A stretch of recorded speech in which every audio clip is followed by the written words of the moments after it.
Ja, grüßt euch Leute, hallo und herzlich willkommen zu einem neuen Video auf unserem Kanal. Heute schauen wir uns mal das Thema an Triple Mining, also Geodenet, Onocoin und RTK Direct. Ja, was wir dazu brauchen, ist ganz klar eine HiFix Station bzw. Geodenet. Ich denke, viele von euch haben das. Als nächstes und auch nicht unwichtiger Part, das ist ein Splitter. Das heißt, damit könnt ihr das Satellitensignal, was ihr empfangt, splitten. Und zwar müsst ihr allerdings einen Splitter nehmen, das ist relativ wichtig, der auf einem Port den Strom abstellt, das heißt, wo ein DC-No-Port dran ist, weil nämlich sonst beide Geräte quasi Strom an die Antenne liefern würden. Das ist nicht gut für eure Antenne, also wie gesagt, ein Port halt eben, beziehungsweise ein Splitter, wo ihr dementsprechend eine Seite Strom abstellen könnt. Oder beziehungsweise, was haben wir hier noch, und zwar haben wir jetzt hier den UM980. Das ist sozusagen der Stick, der hier dran ist, der genau das gleiche kann wie Geodenet sozusagen. Das heißt, ihr könnt mit einer Software bzw. hier auf dem Container könnt ihr mit Onocoin mitmachen, und den Stick gucken wir uns auch gleich nochmal an. Wie gesagt, das ist ein SenseCap, einfach nur ein Helium-Hotspot, wo ich einfach nur die Blende abgeschraubt habe, das Ding angeschlossen habe. Ja, wie gesagt, einmal die HiFix-Station ist klar. Dann haben wir den Splitter, gucken wir uns auch gleich am Rechner nochmal an. Und wie gesagt, handelsüblicher Helium-Hotspot SenseCap mit dem UM980 Stick und alles weitere würde ich sagen. Schauen wir uns jetzt am Rechner an. Ich würde sagen, nach dem Intro geht's los.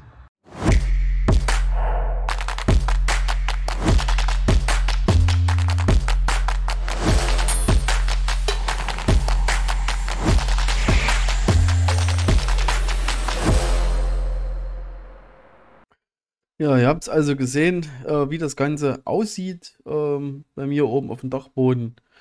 Auf dem Dachboden sieht es mal aus, grauenvoll, grauenvoll. Naja, vielleicht bauen wir das irgendwann mal aus. Um es auch nochmal jetzt hier direkt am Rechner zu zeigen, also ihr seht jetzt quasi hier nochmal Geodenet, das ist quasi unsere Station. Ihr seht hier, dass diese Installation null Einflüsse darauf hat. Ihr seht hier aktuell unsere Rolling Reward Rate mit 99,5%. Wir kriegen 41 von 44 Satelliten und haben halt eben auch hier die ganze Zeit die Online Rate, die ist halt eben auch wichtig, beziehungsweise auch die Satelliten, die Anzahl der Satelliten, die ihr empfangt. So setzt sich ja die Rolling Reward Rate zusammen, und das ist trotz einem neuen Gerät, was angeschlossen ist, alles wie beim alten. Das heißt, da ist sozusagen nichts passiert. Ja, neu dazu ist Onocoin. Ich hatte das ja schon mal angekündigt vor geraumer Zeit, das Projekt. Und wir sind jetzt hier quasi eingestiegen. Das heißt, onocoin.com ist quasi die Plattform. Ihr seht hier den Explorer ähnlich, wie ihr das auch von Geodenet kennt. Was halt eben hier ein bisschen anders ist, ich sag's mal so, es sind zum Beispiel auch viele staatliche Stationen drin. Mich hatte schon gewundert, warum ich hier der Erste bin, aber ich war nicht der Erste. Zum Beispiel hier. Hier seht ihr zum Beispiel diesen Hotspot, und als Operator seht ihr Saarbrücken Thüringen. Das heißt, auch staatliche Referenzstationen werden hier mit dazugenommen. Also wundert euch nicht, wenn ihr da irgendwas seht, was halt eben da nicht hingehört oder wie auch immer. Ja, ansonsten Onocoin selbst, ihr seht jetzt hier halt mal die Plattform, ist auch sowas ähnliches wie Geodenet. Hier geht es auch darum, RTK bzw. die Korrektur. Hier kann man sich anmelden, dann Referenzstation, dann kann man sich hier quasi in diesem Bereich eine neue Station anlegen, sozusagen, und mit einem Skript, was wir laufen haben, auf einem Helium-Hotspot, gucken wir es auch gleich nochmal an, läuft das Ganze auch, war halt eben von der Installation nicht extrem schwer. Es gibt den einen oder anderen Tipp, den man wissen muss, um das zum Laufen zu kriegen. Ansonsten seht ihr hier also quasi unser System ist am Arbeiten. Das war das SemScape, den ich euch eben gezeigt habe. Ja, das funktioniert soweit. Und das gleiche auch bei RTK Direct. Das ist auch so eine Seite, was sich mit dem Thema beschäftigt. Ihr seht hier quasi mein Hotspot. Der ist auch grün, das heißt, der ist quasi online. Man kann hier ihr seht hier über diesen Rewards, hier nochmal auf Ubase gehen. Das heißt, ihr seht hier, welche Satelliten kriegt er rein, aus von welchem Land. Seht ihr halt eben USA, Russland und China so am größten unterwegs. Und da seht ihr halt eben hier noch ein paar Informationen. Ja, Galileo, denke ich mal, die GPS-Signale und so weiter und so fort. Und ja, funktioniert auch, wobei ich sagen muss, dass RTK Direct ich nicht so ein wirklich Also es funktioniert. Die Frage ist halt eben für mich, und das möchte ich auch nicht außer Acht stellen, wenn ihr in irgendwas investiert, bei RTK Direct, es gibt einen Discord-Kanal, da geht es überwiegend um technischen Kram. Und es gibt einen Twitter, der inaktiv ist und ich weiß nicht so wirklich, was mit dem Projekt ist. Ja, also nicht, dass ihr jetzt hier denkt, oh, man kann hier richtig viel Kohle damit machen. Ja, nee, Leute, Vorsicht. Zumindest was RTK Direct angeht, fehlt mir so ein bisschen weiß ich nicht, die Background-Information. Also man kann auch den RTK Direct, also den Token kaufen, aber wie das hier weitergeht, wie man hier die RTKs umtauschen kann, keine Ahnung, ehrlich gesagt. Ich weiß auch nicht, ob das Projekt fortgeführt wird, keine Ahnung. Auf jeden Fall, es funktioniert mit dem Setup, was wir haben. Deswegen ist Onokoi eigentlich wichtiger, wenn ihr seht, die Referenzstation, also das funktioniert. Ne, und halt eben auch das Onokoi ist mit einigen Preisen schon ja, belohnt worden, sage ich jetzt mal. Von daher, ja, ich denke mal, Onokoi wird das nächste sein, was abwirft. Also zumindest, dass die bald aus dem Beta-Betrieb rausgehen. RTK ist auch Beta, das heißt, aktuell ist es so, und ich muss es immer wieder sagen, RTK Direct bzw. Onokoi, die beiden Projekte werfen aktuell keinen Profit ab. Das heißt, es ist alles in der Beta-Phase. Ich mache euch nochmal die Seite von RTK Direct auf, damit ihr das mal seht. Und danach von Onokoi. Ihr seht also quasi hier von der Seite her wird nochmal erklärt, was die ganzen machen. RTK Network Coverage, das kennen wir schon, das Thema. Hier wird auch nochmal erklärt, wie ihr Mana kaufen könnt. Also hier gibt es auch nochmal Alternativen. Ja, von daher guckt es euch mal an. Und Onokoi genau das gleiche. Nur bei Onokoi wissen wir, das ist ein Unternehmen aus der Schweiz. Die sind halt bei einigen Startups aktuell mit am Start. Und hier ist die Wahrscheinlichkeit zu 99%, dass die launchen werden, also richtig launchen werden mit Einnahmen etc. Das kann ich euch so gut wie versprechen. Ja, also von daher liegt bei uns der Fokus auch momentan eher auf Onokoi, aber wir hatten es schon erklärt. Ja, gucken wir noch mal ganz kurz zur Technik. Also ich hatte es ja vorhin schon erklärt, angeschlossen haben wir einen UM980 Stick. Das heißt, viele von euch haben sich ja diesen NT-RIP Schlag mich tot geholt. Ich habe hier sogar einen liegen. Den muss ich aber wieder wegschicken. NT-RIP X RTK Base Station. Also auch von GNS Electronics. Ähm, Der ist natürlich gut, keine Frage. Der ist auch wahrscheinlich für Onokoi extrem besser, weil was wir halt eben hier gesehen haben, wir haben eine Latenz und desto höher die Latenz ist, desto weniger werden auch die Rewards, soweit wie wir das mitgekriegt haben. Ihr seht es hier nochmal, sobald ihr im Latenzbereich von über einer Sekunde seid, ist es natürlich schwierig. Und wir merken das auch an Rewards, also wenn wir sehen, ähm, was andere mit Onokoi am Tag bekommen. Und wie gesagt, das sind keine 24-Stunden-Rewards. Ihr seht, das Ding ist jetzt 5 Stunden ab. Ja, also von daher müssen wir noch mal gucken, ob es eventuell irgendwelche Möglichkeiten gibt, hier noch ein bisschen zu justieren. Naja, auf jeden Fall, wir haben den UM980 relativ günstig bekommen. Ich sag's mal so, es gibt einen Onokoi Discord, den kann ich euch auch noch mal zeigen. Und ich habe da einfach nur ein Angebot gesehen, dass jemand den UM980 verkauft. Habe dann natürlich auch dementsprechend zugeschlagen. So, gucken wir mal hier. Und da gibt es nämlich auch bei Onokoi direkt, ich möchte euch nur mal zeigen, eine Dach-Austauschplattform. Also hier habt ihr quasi auch deutschen Support, wo ihr eure Frage stellen könnt. Und hier habe ich eben auch ein Angebot gefunden mit dem UM980. Und ich wollte es halt eben haben, habe mir gekauft. Grüße gehen über diesen raus. Und Chris, ja.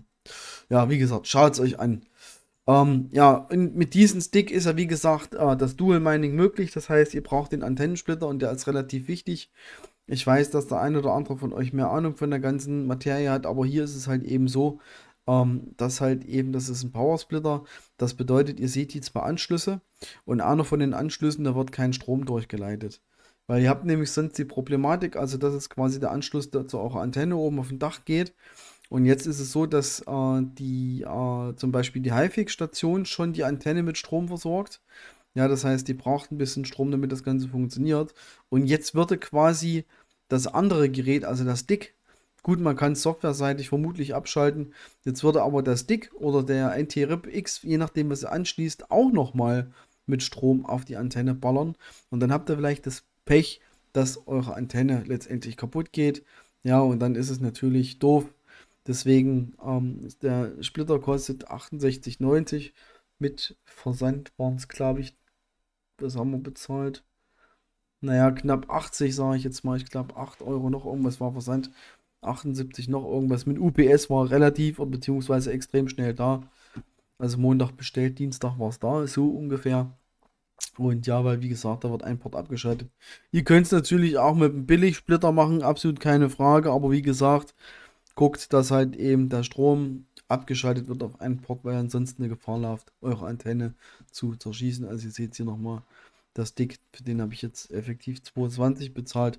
Wenn ihr den hier bestellt, 209, da kommen noch Steuern, seht ihr dazu, Tax excluded, da kommen noch Steuern dazu und nochmal Versand. Das heißt, da kommt nochmal einiges oben drauf.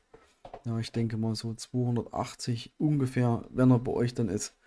Guckt euch nach Alternativen um, gibt es natürlich auch nur, damit ihr mal unser Setup letztendlich gesehen habt. Ja, also wie gesagt, Antennensplitter, deutsches Unternehmen GNS Elektronik, sitzen hier quasi in Deutschland, da ist das Zeug innerhalb relativ schnell bei euch da. Würde ich nicht drauf verzichten. Und ja, wie haben wir das Ganze im Laufen gekriegt? Und zwar mit einem Docker-Container. Das heißt, von Simon und Simon Security. Er hat sie nochmal erklärt, wie das Ganze funktioniert. Das heißt, wir haben das auf einem Hotspot oben gemacht. Das hatte ich euch schon gezeigt. Und zwar, da ist Crank drauf. Also wir haben bei uns auf unserem Hotspot Crank. Und dann brauchst du einfach nur dich anzumelden mit Crank hier. Du ziehst einfach den Container. Danach schickst du die Einstellung über den Sender. Das ist jetzt mal quasi so ein Beispiel. Und dann funktioniert das Ganze auch. Das heißt, ihr müsst nur eintragen. Also quasi jetzt, so wird der Container laufen. Ihr stellt den USB-Port ein. Das könnt ihr so lassen. Das hat bei mir auch funktioniert mit USB 0. Und hier bei der Bautrate, hier haben wir die 921600. Und hier, die Bautrate war natürlich eine andere. Das ist, glaube ich, die gleiche wie dann beim ESP32 L5200. Ne, als Bautrate, also nicht die hier, sondern L5200. Das ist die richtige Bautrate, dann geht es auch. Und hier diese Information, den Mount Point, beziehungsweise bei RTK Direct, den kriegt ihr vor Ort. Bei Onokoi ist es so, also auf der Seite, hier müsst ihr euer Username und Passwort eingeben. Den Mount Point bekommt ihr erst später. Den könnt ihr erstmal random benutzen, also irgendein. Und ihr kriegt den Mount Point dann später zugewiesen. Anhand des Benutzernamen und Passwort wird euer quasi verifiziert. Und bei RTK Direct ist es so, dass ihr direkt in der Plattform eure Informationen alle bekommt. Also ihr kriegt auch einen Namen von Mount Point, ihr kriegt den Benutzernamen und das Passwort. Hier unten, das ist alles optional, seht ihr also quasi eure Lokation, Längengrad, Breitengrad, hier Elevation, das ist wie viel Meter seid ihr über den Meeresspiegel, also Höhe quasi, Instrument, also quasi nochmal der Name und eure Antenne. Also der Bereich ist einfach nur optional, müsst ihr nicht mit. Und wenn ihr quasi diesen Baustein dann reinkopiert, drückt Enter, erstellt er euch einen neuen Container und der Container läuft dann und dann seid ihr online in Onokoi und RTK Direct und natürlich ändert sich bei Geodet nichts. Das heißt, Geodet läuft auch noch ganz normal weiter über die Antenne. Ja, falls euch mal die Installation von sowas interessiert, das heißt, wie haben wir das auf dem Miner zum Laufen gekriegt, lasst einfach mal einen Kommentar, Feedback letztendlich da. Das Ganze ist normalerweise, wenn man das weiß, dass man die Bautrate umstellen muss, nicht allzu schwierig, weil alle anderen Informationen kriegt ihr auf die jeweiligen Website. Ne, ansonsten, ich sage es immer wieder, der Discord-Kanal, geht rein, stellt da eure Fragen. Sogar die Leute von GNS Electronics sind hier mit drinne. Die können euch Fragen beantworten, falls ihr irgendwas gekauft habt und irgendwas nicht funktioniert. Ihr seht, hier ist auch reger Austausch auf der Plattform, gerade im deutschsprachigen Bereich. Ne, und ihr seht auch nochmal wahrscheinlich Alternativgeräte, die hier funktionieren. Ja, also ihr seht auch nochmal den Splitter, den wir uns dazu zugelegt haben quasi. Tipps, Tricks zu Onokoi findet ihr hier. Wie gesagt, RTK Direct. Mal gucken, was das wird, wie es das entwickelt. Und ja, es wäre natürlich noch ein Quad-Band Triple Mining möglich, also ein Vierfach-Mining in Zusammenhang mit Fry. Allerdings, naja, Fry weiß ich nicht, wer es machen will, kann es gern machen. Wir werden aber Fry da nicht wirklich mit irgendwelchen Daten versorgen. Also Quatsch, nee, machen wir nicht. Also wie gesagt, wir probieren das jetzt mal. GeoDNet läuft nochmal weiter, wie sich Onocore entwickelt und was mit RTK Direct passiert. Von daher nochmal zum Schluss der Hinweis, die beiden werfen aktuell keinen Profit ab. Also das ist, wenn ihr was investieren wollt, seid bitte vorsichtig. Ne, investiert nicht sinnlos. Ihr wisst, dass auch passieren kann, dass eins von den Projekten überhaupt nicht an den Start geht. Das ist halt immer so ein bisschen das Risiko. Ja, das war's von mir. Ich bedanke mich bei euch fürs Zuschauen. Wünsche euch noch was. Bis die Tage. Bis später. Ciao.